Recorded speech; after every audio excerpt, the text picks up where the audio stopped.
Hello, Michael Bublé. Hello, Nat and Drew. It is good to be here with you. Where did you come on from? this cozy Chesterfield? This is how we always talk to people, just like this. Okay, How so are you guys doing? we're good. It's nice to see you guys. It's Nice to hang with you. It's nice to see you. It's nice to see that you've got a new album coming out soon. Before we you. get into like the business, Yeah.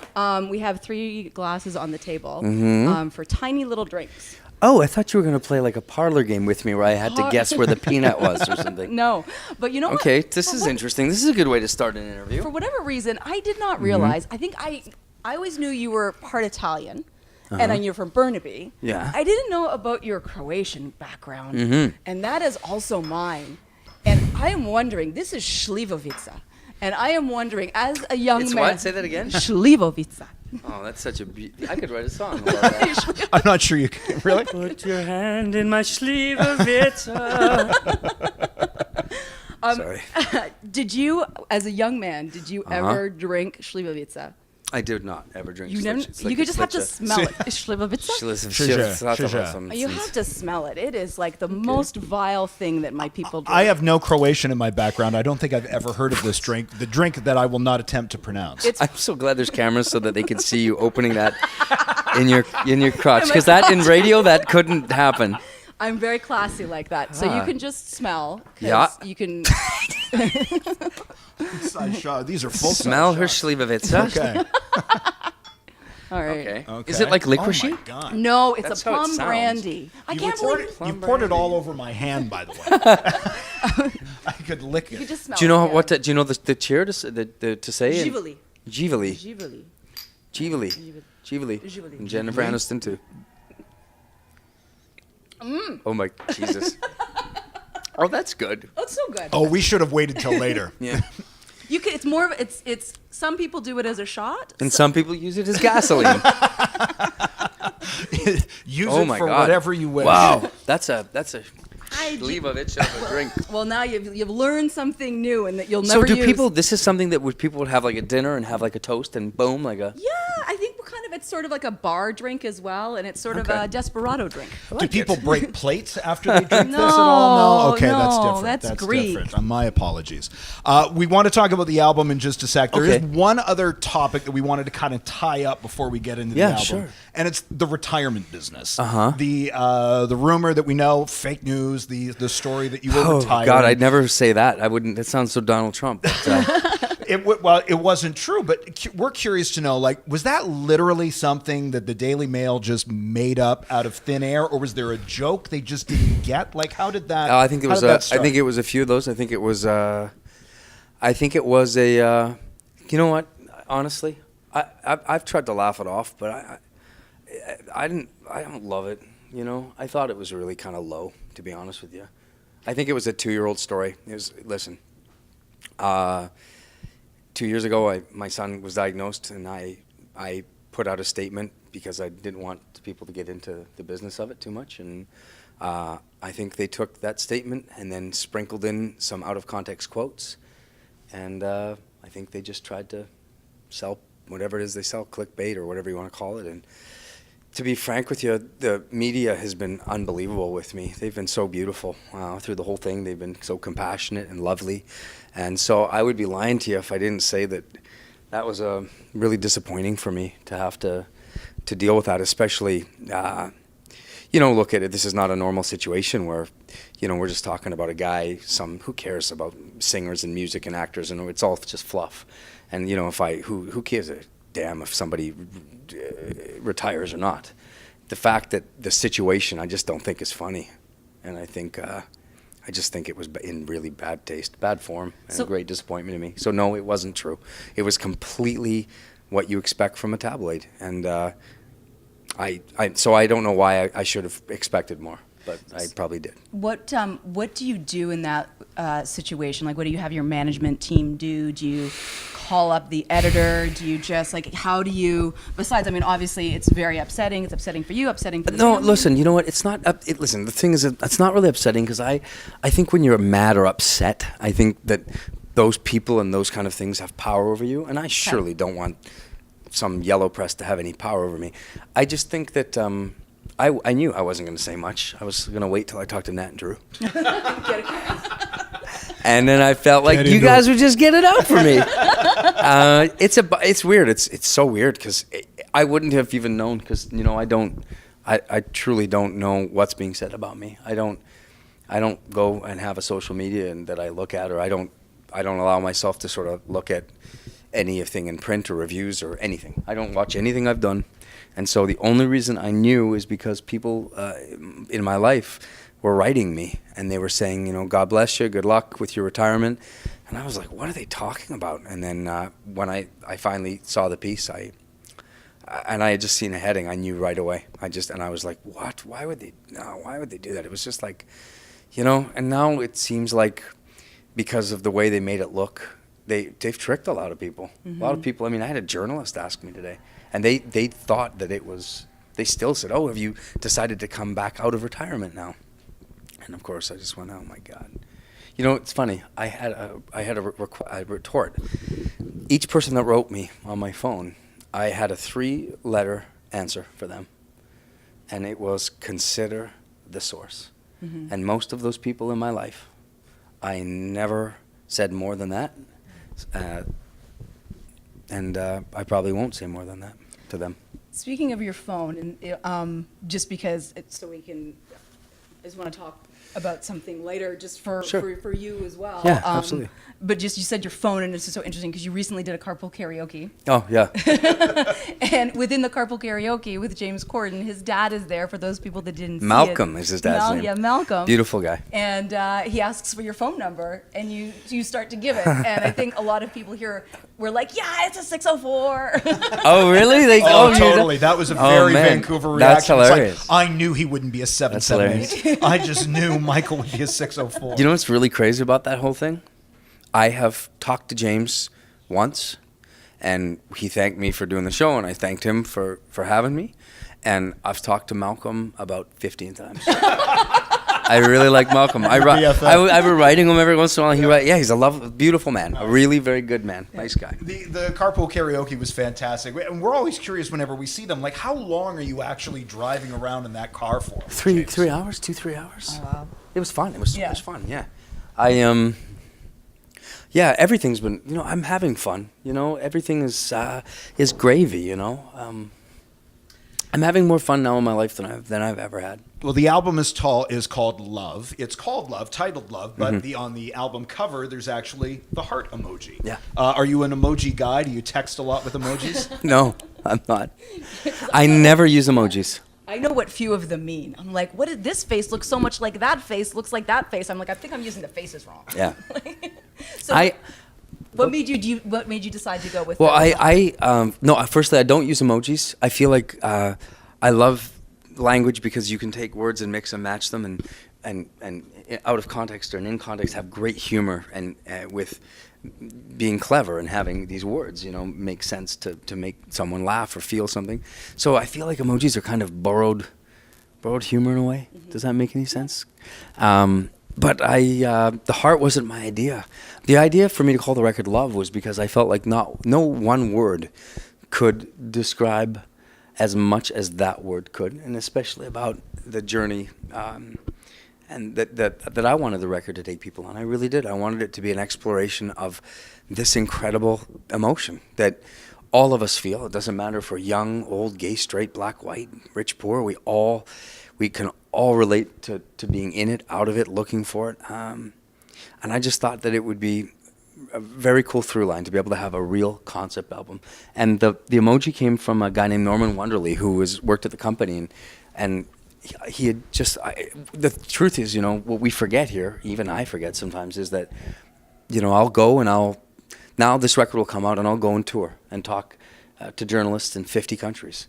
And in most of those countries, probably, close to 40, English is not the first language. And I loved the idea that we could have this symbol that could express this word, and that you didn't need to have the word love in the English language to decipher what this record was about. I thought that was really clever and really lovely. Mm-hmm. The album, we're fortunate that we got like a sneak listen to it. Oh, cool. It's fantastic. Thank you. There are 2 original songs on there.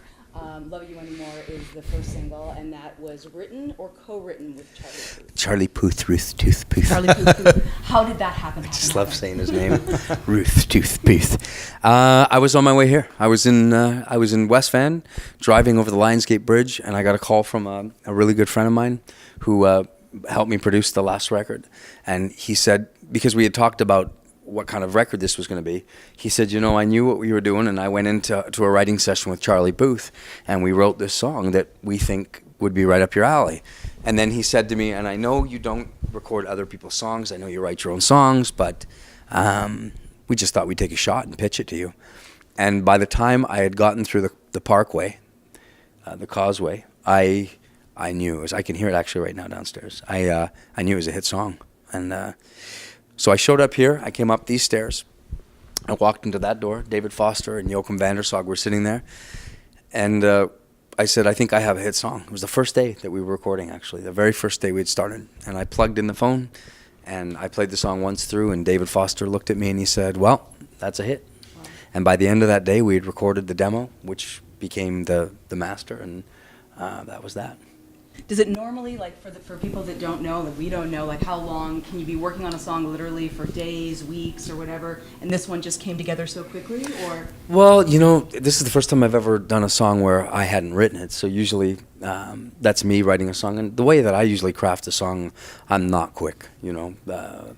The idea may come very quickly. Usually the concept for me, say something like Haven't Met You Yet or Home, I mean, a lot of, I don't know why, but a lot happens in the shower for me. I sing a lot in the shower, and so the melodies come, and I started, you know, so those songs were a concept that, you know, came out of the universe and into my mind, and something like everything I started writing when I was about 17. I had the melodic idea, and then slowly I start, you know, putting it together and coming up with deeper concepts and maybe the bridge, and so many of them took months. I mean. So for the process, the other original song on the album is Forever Now, and it's about a father's love.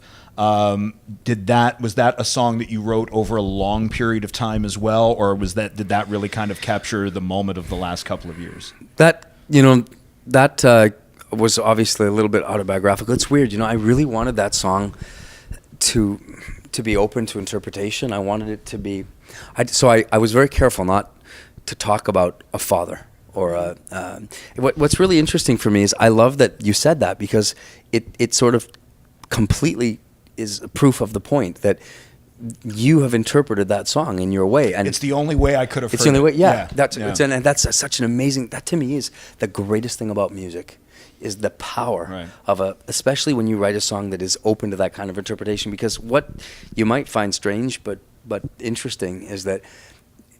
Now I've done 150 different interviews, and I've never had the kind of reaction I've had to a song like this, especially through journalists. You know, you guys hear so much, and you know, you can be very cynical about many things. You hear it every day.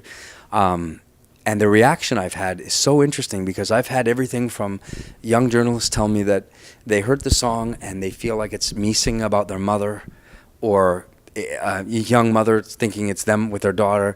And there was a woman that I talked to who had flown from Los Angeles, a really big journalist who had come from LA and traveled to London to interview me.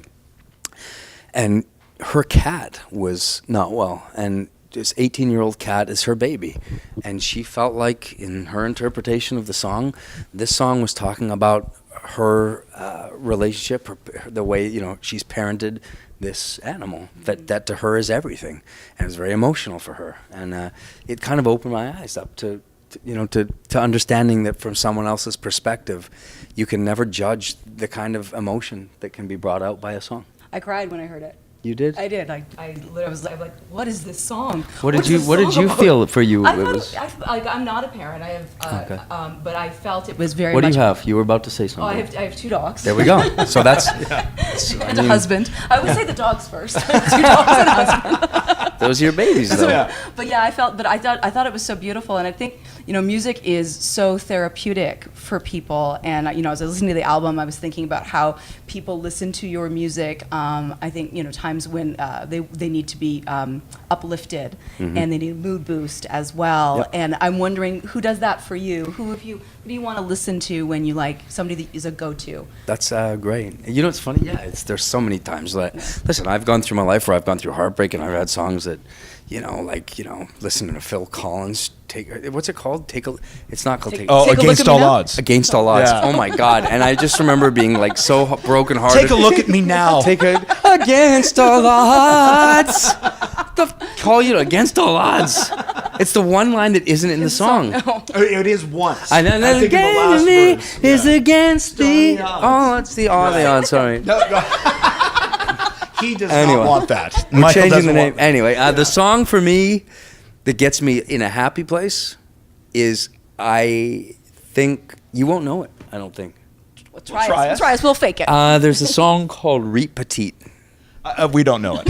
No, sorry. Who's it by? It's by Jackie Wilson. Okay, yeah. It's, We know who he is.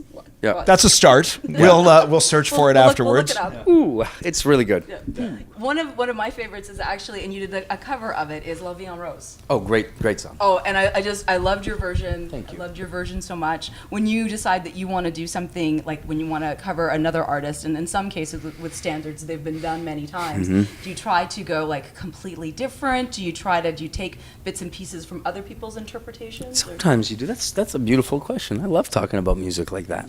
Thank you. I feel like I know what I'm doing. I feel like you might be musical. I am really not. Oh, really? You have no idea what you've just done. I'm quitting radio. I think Michael Bublé said I had a future.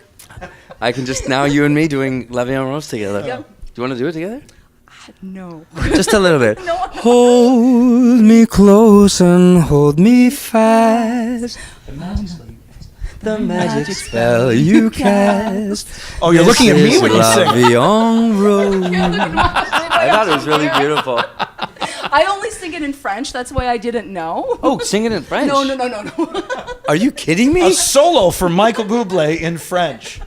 Why aren't you doing it? You've been dreaming of this opportunity your whole life. 1, 2, 3, 4, 5, 6. I sang it in French too. Yeah. I had no idea what I was saying, but I hung on for dear life. Can we talk about your house for a second? Sure, of course.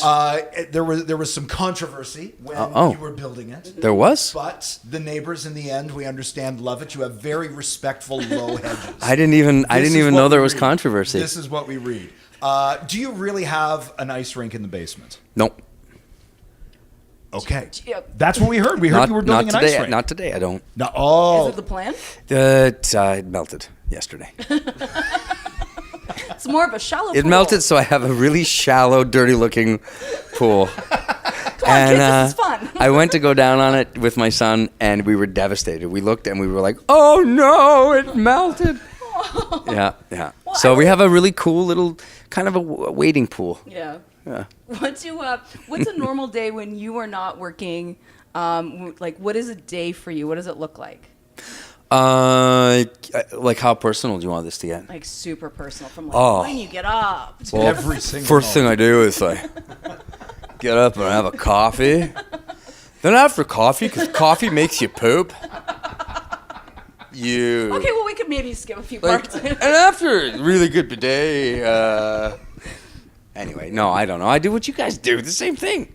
I take my boy to school, and I go, and I usually go on a date with my son Eli. Like today we went. I'll tell you about my day today. So I woke up and I had a coffee. I know you had a bidet too. and nothing. I walked Noah to school, my wife and I, and then we came home. I made my son Eli scrambled eggs and toast. And then we fought about it because he doesn't eat. And he's so two? He's two, and everything is like, I don't like that. And then I put him in the car, and I took him. We drove through McDonald's, and I got 2 medium coffees and sausage and egg McMuffin for my grandpa. And I went to my grandpa's, and we sat and cooked to go see Nono because he lives really close.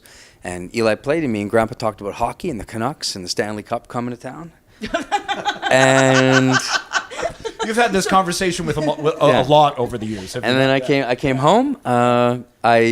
I sat with my wife and our newborn, and my mom came over because my grandma's infatuated by my daughter, who's beautiful.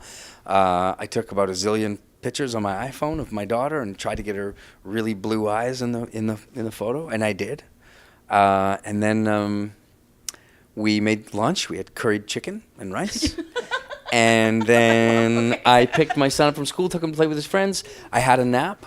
And then I had people come over and they put makeup on and they gave me a hairdo like this. And then I drove here and I watched the Patriots game on my phone. I had Slivovica. And here we are, and that, friends, is a day in the life of Michael Bublé. So, Yeah. yes. It's pretty average, isn't it? I know we're gonna have to wrap this up, but so just on that note, do people, when you're just hanging out and stuff, or like as Canadians, do we give you your space? Do we? Yeah. No, I love people. I don't want my space. But when you walk around, like when you're walking, people are awesome. That's people come up and go, You know what, you Do guys- other people come up and sing "La Vie en Rose" with you on the street? Yeah, no, people are awesome.